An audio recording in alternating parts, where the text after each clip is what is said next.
সিনতারা লস্কর ফরজানলি পূর্বে এমই স্কুলের ক্লাস 8 এর ছাত্রী। বিকশিত ভারতের ধারণা উপস্থাপনের জন্য আমি আমাদের গ্রামের উন্নয়নের জন্য নিজের কিছু ধারণা ভাগ করতে চাই। আমাদের গ্রামটি যেহেতু বন্যাক্রান্ত অঞ্চলে অবস্থিত এবং আমাদের বেশিরভাগ মানুষের জীবিকা কৃষিকার্য। কৃষিকার্যের উৎপাদন করতে হলে উন্নত ধরনের টেকনোলজি প্রয়োগ করতে হবে। বেশিরভাগ মানুষের জীবিকা কৃষিকার্য উৎপাদন করতে হলে উন্নত ধরনের টেকনোলজি প্রয়োগ করলে আমরা অনেক ভালো ফল পাবো। আমাদের গ্রামে ধান চাষ ছাড়া অন্য কিছু চাষ করা হয় না।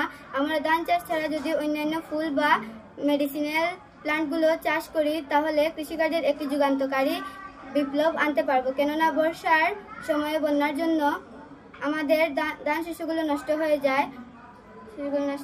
যায় ও পুরো বছর বসে জমিগুলো খালি হয়ে পড়ে থাকে। সেজন্য আমার এই ধারণা যদি কার্যকর করি তাহলে আমরা বিকশিত ভারতের স্বনির্ভর ও স্বাবলম্বী ভারতের অংশ হতে পারবো।